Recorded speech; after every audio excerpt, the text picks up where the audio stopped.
Bu yerdan ma'lumot qo'shganimizdan so'ng, uni real vaqt rejimida ko'rinishini bajarib o'tdik.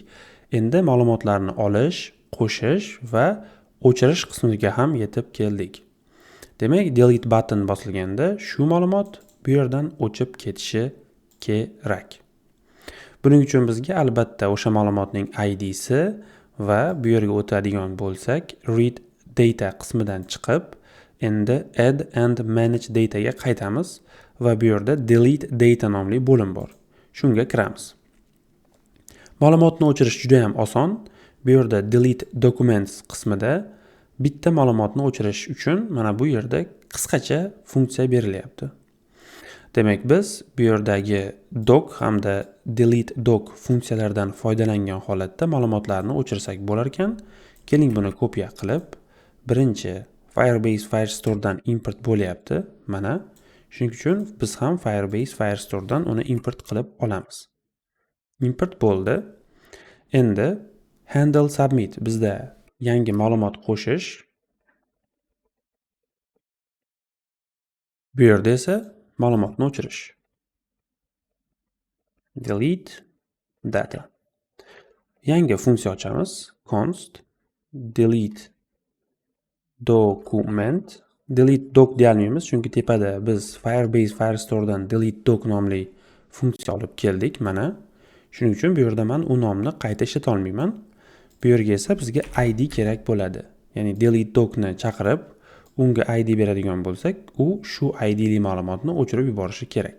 Bizga await, ya'ni asinxron holatda delete docni ishlatish tavsiya etilyapti. Biz buni kopiya qilib, bu yerga olib kelib joylaydigan bo'lsak, biz bu yerdagi funksiyani asinxron qilishimiz kerak. Ya'ni bu yerga async joylashimiz kerak bo'ladi. Lekin boshqacha yo'li ham mavjud. Asyncni olamiz, awaitni olamiz va bu yerda xuddi oldin qilganimizdek then agar hammasi joyida bo'lsa, alertga success chiqaramiz. Aksincha bo'lsa, unda catch. Bu yerda error va alertga error nuqta message'ni chiqaramiz.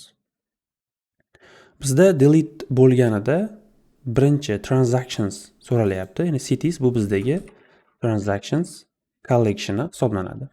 Ya'ni siz db dan so'ng berishingiz kerak bo'ladigan narsa bu collection hisoblanadi. Bizda bu mana bu collection. Keyingi beriladigan narsa bu aynan mana shu collection ichidagi qaysi mahsulot, ya'ni bu yerda ID so'ralyapti. Biz bu yerdan ID ni funksiya chaqirilganda berib yuboramiz va mana bu yerga kelib tushadi. Demak, delete docni ichida doc bor. Bu mana bu yerda olib kelingan. Uni ichiga biz qo'shyapmiz transactions, ya'ni qayerdan qaysi mahsulot. Agar o'chsa unda success, muammo bo'lsa unda catch ishlashi kerak. Delete dokumentni olaman. Bu yerda button bor, delete. Bu yerga biz on click yozamiz. Va arrow function qo'yilishi shart, chunki biz bu yerda funksiyani mana bu ko'rinishda ishlatamiz, chaqirib qo'yapmiz va xuddi transactionsni id'si keyga berilganidek bu yerga ham id beriladi. Va bu yerga bosilganda, ya'ni on click bo'lganda delete document chaqirilib id berilsa, id to'g'ri kelib mana bu yerga kelib tushadi va bu qism ishlashni boshlaydi. Bu yerda biz transactionsga id ni aytamiz, ya'ni shu transactions collectionidagi ushbu idli mahsulot o'chishi kerakligini aytamiz.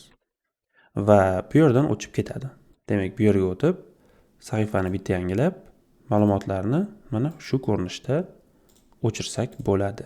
Va bu albatta aytganimdek real vaqt rejimida ishlaydi.